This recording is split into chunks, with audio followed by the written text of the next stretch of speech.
Halo semuanya, pada video ini akan dibahas Advanced Encryption Standard oleh Cakra Yuda Kusuma Adi, Dinak Abil Gunawan, dan bersama saya, Denis.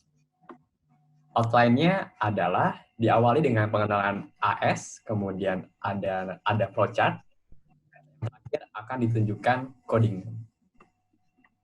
Yang pertama, kita akan masuk ke bagian pengenalan AES.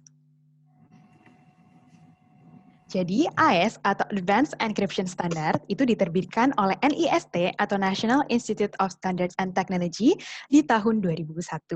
AES adalah cipher block simetris yang tujuan awalnya adalah dimaksudkan untuk menggantikan DES atau Data Encryption Standard.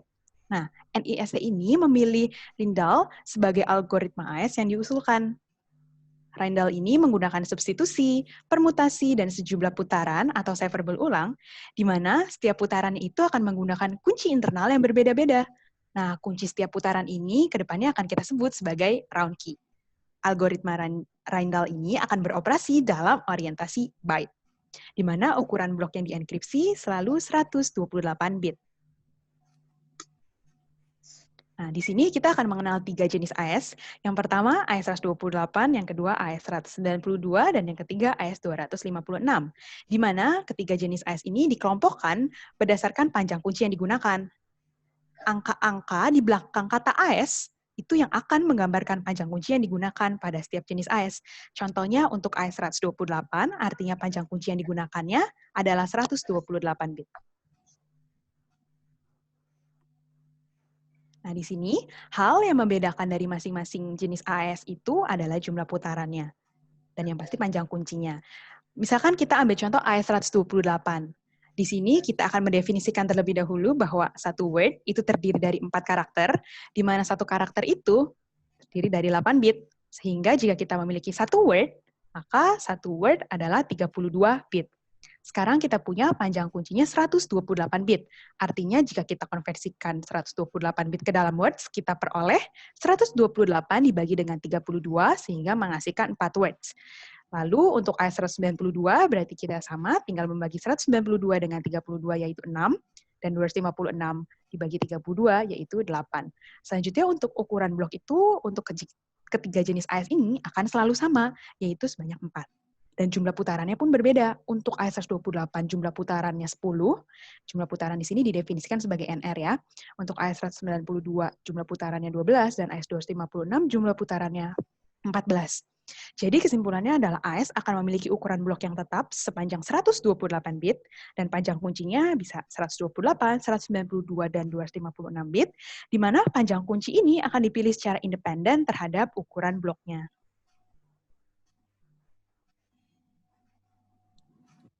Nah, berdasarkan ukuran blok yang tetap, AES itu akan bekerja pada sebuah matriks dengan ukuran 4x4, di mana setiap sel matriks tersebut itu terdiri atas 1 byte.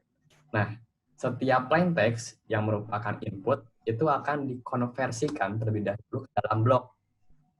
Kemudian itu akan diubah dalam bentuk heksadesimal. Setelah itu baru dilakukan proses algoritma dari AES itu. Berikutnya akan dijelaskan, nanti akan dijelaskan di bagian flowchart-nya. Nah, kemudian hal yang menarik dari AES ini, AES itu tahan terhadap serangan exhaustive key search. Nah, itu dengan panjang kunci 128 bit, maka terdapat 2 × 128 kemungkinan kunci. Apabila digunakan dengan komputer yang tercepat pun, baik yang mencoba 1 juta kunci per detiknya maupun mencoba 1 juta kunci setiap milidetiknya, itu membutuhkan 5,4 kali 24 tahun dan juga 5,4 kali 12 tahun. Dan ini adalah waktu yang sangat amat lama. Oleh karena itu, AES ini sangat aman. Nah, berikutnya kami akan menjelaskan flowchart dari AES itu sendiri. Nah, ini adalah bagian awalnya. Jadi kita pertama akan mulai. Kemudian ada 2 input, yaitu plain text dan cipher key. Nah, plain text ini akan dikonversi dalam bentuk heksadesimal melalui proses heksadesimal dan akan menghasilkan plain text type. Ini sudah dalam bentuk heksadesimal. Untuk hyperkey. Di sini juga sama, dia akan diubah menjadi bentuk hexadesimal menjadi hyperkey state. Nah, kemudian akan dilakukan proses key expansion. Dia akan generate atau membangun dari I-nya 0 sampai MR yang nanti akan digunakan dalam proses iterasinya, yaitu iterasi Prindle. Nah, untuk tahap pertama ini diambil round key yang ke-0. Nah, kemudian dari round key 0 ini dengan plain text state yang tadi sudah dikonversi dalam hexadesimal, lakukan proses XOR, yaitu dalam hal ini add round key prosesnya. Kemudian menghasilkan. Nah, ini merupakan bagian iteratifnya, disebut juga flowchart Prindle, seperti itu. Nah, bagian pertama adalah proses subbase. Jadi subbase itu akan mentransformasi dari state setiap byte dengan tabel substitusi S-box. Nah, jadi ini adalah state-nya. Kemudian karena dia berbentuk hexadesimal, berarti ada 2 karakter di sana. Karakter yang pertama ditulis sebagai X, karakter yang kedua itu sebagai Y. Kemudian karakter itu tuh dicocokkan dengan baris dan kolom si S-box. Nah, hasilnya dia akan mengeluarkan isi dari S-box yang dimaksud, seperti itu. Nah, ini adalah S-box-nya. Jadi misalnya kalau hexadesimal state-nya itu adalah 3B misalnya. Jadi X-nya adalah 3, Y-nya itu adalah B, berarti 3B itu merupakan E2. E2 ini akan diletakkan dalam state yang baru. Transformasi setelah subbytes adalah transformasi shift rows, di mana inputnya adalah state hasil dari subbytes tadi. Nah, pada transformasi shift rows ini akan dilakukan pergeseran secara siklik hanya pada 3 baris terakhir dari state-nya, di mana jumlah pergeserannya bergantung pada nomor baris. Di sini kita definisikan nomor baris dengan R. Jadi, untuk baris ke-0 atau R sama dengan 0 itu tidak dilakukan pergeseran sama sekali. Sekarang perhatikan untuk baris pertama atau baris R sama dengan 1, itu akan digeser sejauh 1 byte ke kiri, sehingga jika kita lihat, elemen itu akan dipindahkan 1 byte ke kiri, lalu elemen tersebut akan dipindahkan 1 byte ke kiri, dan elemen yang tadinya ada di situ akan dipindahkan juga 1 byte ke kiri, sehingga jika kita memiliki S10, S11, S12, dan S13, outputnya akan menjadi S11, S12, S13, dan S10. Untuk baris kedua, atau R sama dengan 2, itu nantinya digeser sejauh 2 byte ke kiri. Jadi elemen yang tadinya berada di situ akan kita geser 2 byte ke kiri, sehingga adanya di situ. Dan langkahnya sama, sehingga jika kita memiliki S20, S21, S22, dan S23, hasilnya akan menjadi S22, S23, S20, dan S21. Nah, untuk R sama dengan 3 atau baris ketiga, kita akan geser sejauh 3 byte ke kiri. Dan langkahnya sama, kita tinggal menggeser elemen tersebut 3 byte ke kiri, sehingga jika kita memiliki S30, S31, S32, dan S33, outputnya akan menjadi S33, S30, S31, dan S32. Dan outputnya ini akan disimpan di state. Untuk yang proses selanjutnya, setelah kita dapatkan dari shift rows, akan dilakukan proses mix column. Mix column ini kita akan mentransformasikan per kolom, di mana setiap kolomnya akan dikalikan dengan polinom AX, dan AX ini adalah AX sama dengan 03 X pangkat 3 tambah 01 X pangkat 2 tambah 01 X tambah 02. Dan 01, 02, dan 03 di sini adalah dalam bentuk hexadesimal. Nah, masing-masing kolom ini nantinya akan diperlakukan sebagai polinom 4 suku pada Galois field 248. Yang spesial di sini kita menggunakan Galois field karena untuk setiap input dan outputnya nantinya akan tetap berada di satu lapangan yang sama. Di sini memakai properti Galois field, yaitu adalah tertutup, sehingga ini spesial. Jadi hasilnya akan tetap di 8 bit tersebut, gitu, 1 byte itu. Nah, untuk mix kolomnya sendiri, misalkan kita punya S aksen, misalkan kita punya S X, di mana ini kolom yang ingin kita transformasi dikalikan dengan AX. Nantinya akan menjadi S aksen X. Dan ini dapat kita lihat juga sebagai bentuk matriks seperti berikut 02, 03, 01, 01, dan seterusnya. Dan menggunakan cara perkalian yang mirip dengan matriks, yaitu misalkan S aksen 0C itu sama dengan 02 dilakukan perkalian dengan pada Galois field, S0C ditambahkan dengan 03 kali S1C, tambahkan S2C, tambah S3C. Nah, tambah di sini adalah dengan menggunakan operasi XOR. Ini berlaku untuk setiap barisnya, S-aksennya, sehingga kita dapat kolom yang baru. Untuk visualisasinya sendiri, itu adalah, misalkan kita ambil per baris, karena lakukan per kolom, jadi setiap kolom kita operasikan dengan matriks tersebut, kita akan mendapatkan satu kolom yang baru yang kita sebut S-aksen. S-aksen yang kolom ke-0, S-aksen kolom ke-1, S-aksen kolom ke-2, dan S-aksen kolom ke-3. Dan dari hasil ini kita dapatkan state yang baru. Nah, untuk proses selanjutnya, setelah kita dapat dari miss kolom, akan kita lakukan lagi add round key berdasarkan round key yang kita punya berkorespondensi dengan looping keberapa. Misalkan looping ke-1 berarti dilakukan add round key dengan round key 1. Lalu kita mendapatkan state yang baru. Nah, proses dari subbyte sampai state yang terakhir itu kita jalankan berulang-ulang kali sebanyak nr-1 kali. Yaitu proses Rindle tersebut dilakukan nr-1 kali. Dan setelah itu selesai, kita dapatkan state yang terakhir. State yang terakhir ini akan kita lakukan lagi proses subbytes. Kita dapatkan state baru, kita lakukan shift rows, kita dapatkan state baru, dan langsung ke add round key. Berbeda dengan yang ada dalam looping, di mana kita melakukan miss column, yang di sini tidak perlu karena hasilnya nanti akan sama saja, dan deskripsinya tidak mendapat kesulitan. Di sini add round key dengan round key ke NR, yaitu round key yang terakhir. Dan outputnya adalah ciphertext dengan berupa matriks hexadesimal ciphertextnya. Dan flowchart-nya telah berakhir. Selanjutnya adalah add round key, di mana add round key ini adalah kita melakukan operasi XOR dengan round key, dengan state, berdasarkan sebelumnya. Jadi masing-masing round key ini kita punya 4 word, WI, WI plus 1, WI plus 2, dan WI plus 3, di mana masing-masing WI-nya ini memiliki 4 karakter. Jadi kita bisa anggap sebagai matriks 4 kali 4, dan melakukan XOR-nya ini adalah 4 elemen. Jadi misalkan S00 nanti akan di XOR dengan WI karakter pertama, dan seterusnya. Sehingga kita dapat matriks yang baru, yaitu S-aksen. Nah, selanjutnya ada lagi, yaitu adalah key expansion.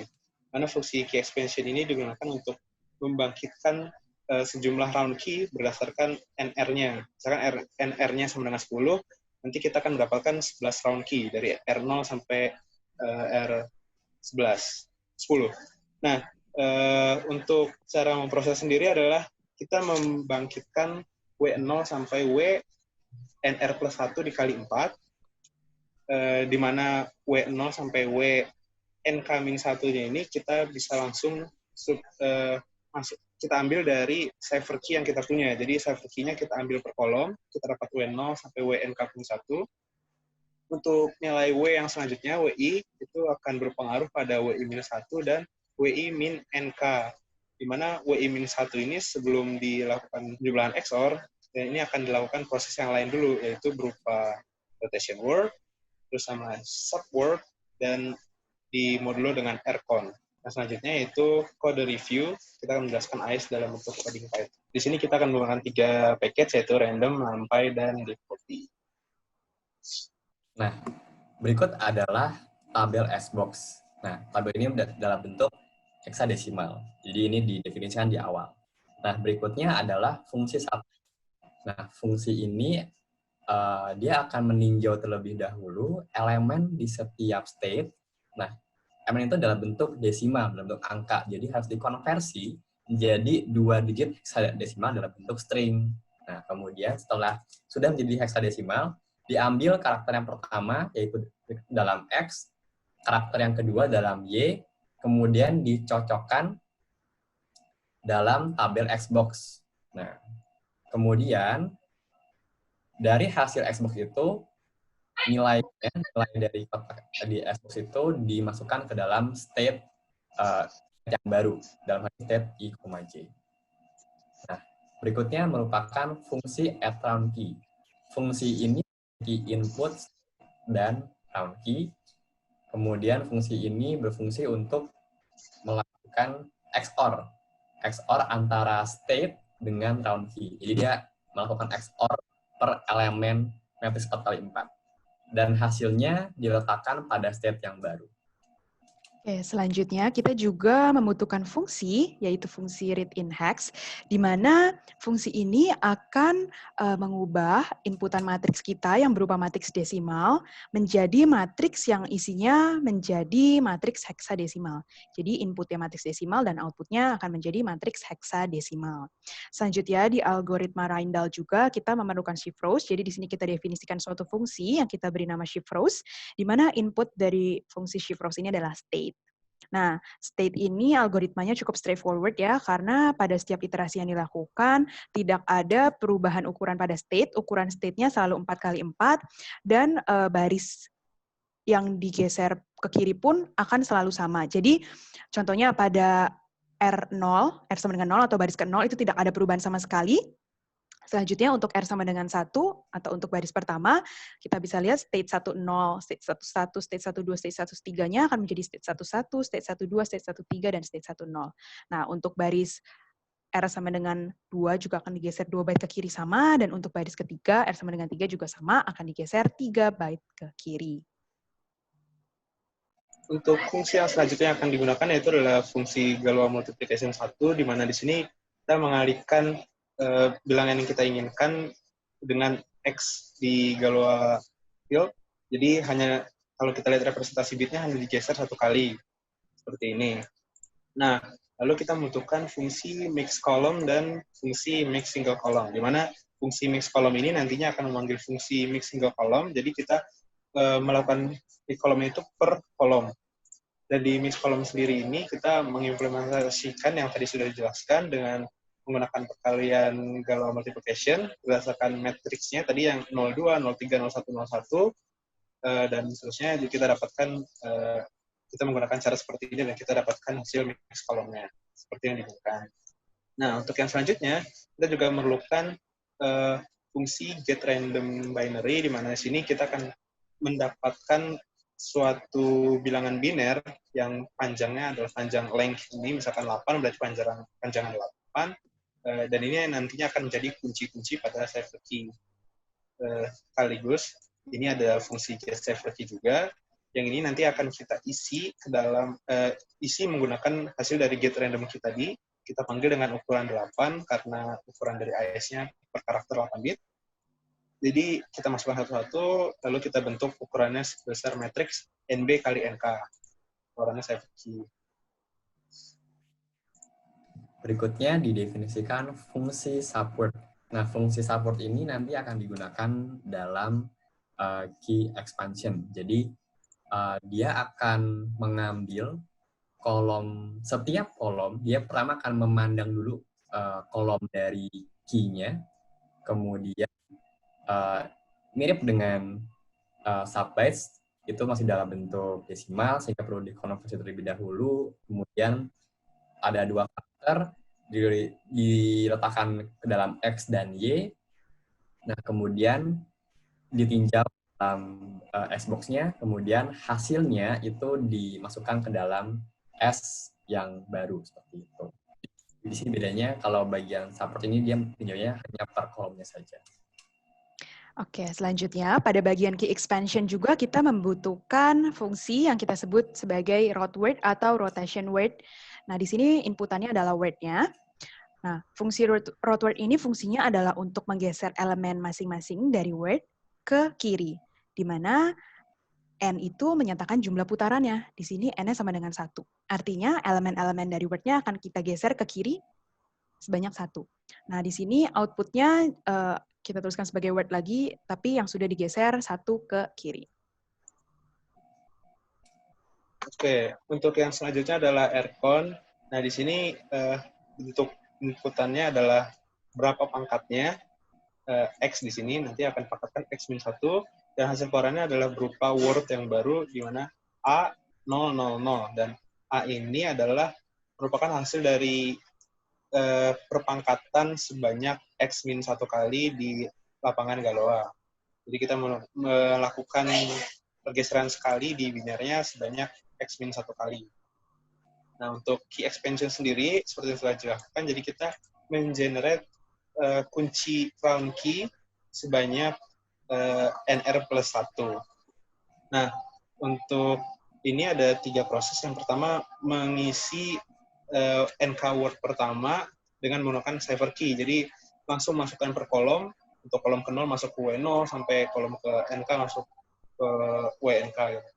Nah, untuk word yang sisanya nanti WI di sini akan berpengaruh pada WI min NK dan WI min 1. Seperti ini prosesnya untuk I yang di modulo NK itu sama dengan 0. Kita akan melakukan proses rotation word, ada subword juga, lalu di modulo dengan recon I per NK. Dan khusus untuk AS ukuran 256, ini setiap kelipatan 4 I-nya kita melakukan subword dan tidak melakukan yang lainnya. Selain itu kita hanya langsung melakukan modulo WNK dan WI-1. Nah, untuk selanjutnya di sini kami memisah-misahkan word-nya setiap 4 kali. Jadi kita akan membuat matriks 4 kali 4 untuk setiap ronde. Berarti dari ronde ke 0, ronde 1, sampai ronde ke NR. Jadi kita akan melakukan sebanyak NR plus 1 matriks 4 kali 4.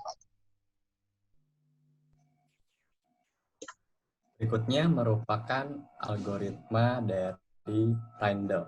Nah, ini ada ide fungsi Rindle. Dia memiliki input state dan key yang telah dibangun oleh key expansion.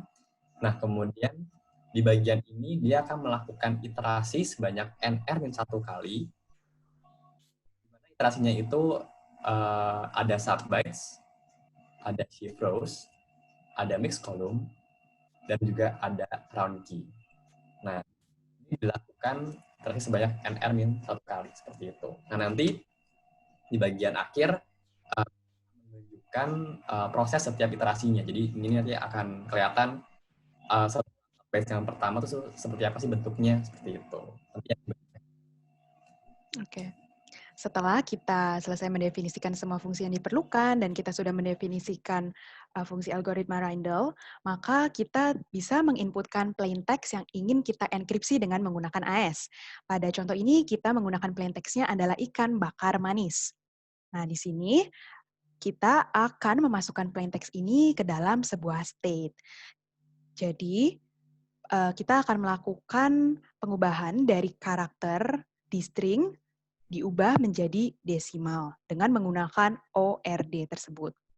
Sehingga kita bisa memiliki state di mana state-nya adalah matriks yang berukuran 4 kali 4 di mana isi matriks tersebut adalah angka-angka desimal. Selanjutnya, pada kasus ini kita asumsikan NK-nya adalah 4 karena panjang kunci yang kita gunakan kita asumsikan 128 bit panjangnya. Nah, nanti pada kasus lain, misalkan kita menggunakan panjang kuncinya 192, maka NK-nya 6. Sedangkan jika kita menggunakan panjang kuncinya 256, berarti NK-nya 8. Nah, NB-nya di sini kita gunakan 4, di mana NB-nya akan selalu 4 ya. Nah, di sini jika kita buat perintah di mana jika NK-nya 4, maka NR-nya 10. Jika NK-nya 6, maka NR-nya 12, dan jika NK-nya 8, NR-nya 14. Di mana NR itu adalah tadi jumlah putarannya. Di sini jumlah putarannya, ingat bahwa jika NK-nya 4, maka NR-nya 10, dan seterusnya. Selanjutnya, kita akan mengenerate cipher key secara acak. Jadi kita menggunakan perintah get cipher key, nanti kita akan mendapatkan cipher key yang random dengan panjang bit yang sudah dipilih sebelumnya. Nah, selanjutnya kita akan mengeluarkan plain text state, di mana plain text state ini akan berbentuk matriks, di mana bentuk matriksnya ini 4 kali 4 dan isinya itu heksadesimal karena kita sudah memanggil read in hex yang tadi sudah didefinisikan sebelumnya. Dan kita juga akan mengeluarkan cipher key state, di mana cipher key state ini akan berbentuk matriks juga, di mana isinya juga sekarang sudah heksadesimal dan siap untuk dilakukan proses enkripsi. Oke, untuk proses enkripsinya sendiri sebenarnya di sini cukup simpel karena sudah dijelaskan key expansion dan Randall. Untuk round key sendiri, di sini kita generate dan menggunakan key expansion dengan basis utamanya adalah cipher key-nya dengan ukurannya adalah NK. Lalu setelah mendapatkan NR plus 1 round keys, kita menggunakan fungsi Randall untuk mencari hasil akhir dari state-nya. Di sini kita tinggal memanggil Randall state awal dan round keys-nya. Dengan hasil akhirnya adalah round key state yang terakhir, yaitu adalah cipher text-nya. Untuk output sendiri kita akan menampilkan hasil dari cipher text yang tadi berupa matrix dalam hexadesimal, dan sisanya di sini adalah kita ingin menampilkan cipher text yang tadi namun dalam bentuk string. Jadi kita ingin tahu seberapa acak dan seberapa random sih hasilnya. Nah, di sini kita telah menjalankan sekali dengan NK-nya sama dengan 4. Kan kita punya plain text-nya akan harmonis. Plain text-nya seperti ini kalau dalam bentuk hexadesimal matrix. Kita punya cipher key seperti ini juga, dan nanti akan disebar dan ke orang tertentu. Dan lalu kita dapatkan cipher text state-nya ternyata seperti ini, yaitu hasil akhirnya. Dan cipher text yang stringnya adalah seperti ini, dan ternyata kita lihat bahwa ini berupa simbol-simbol, jadi hasilnya cukup acak. Nah, untuk selanjutnya akan ditampilkan langkah-langkah dalam Randall-nya. Sekalian di sini juga mungkin akan saya ganti NK-nya dalam ukuran yang 6. Jadi kita menggunakan 192 bit untuk menunjukkan bahwa program ini bisa dilakukan untuk ketiga ukuran. Nah, di sini sebenarnya saya tinggal menghapus ini, komen ini. Lalu akan dijalankan programnya.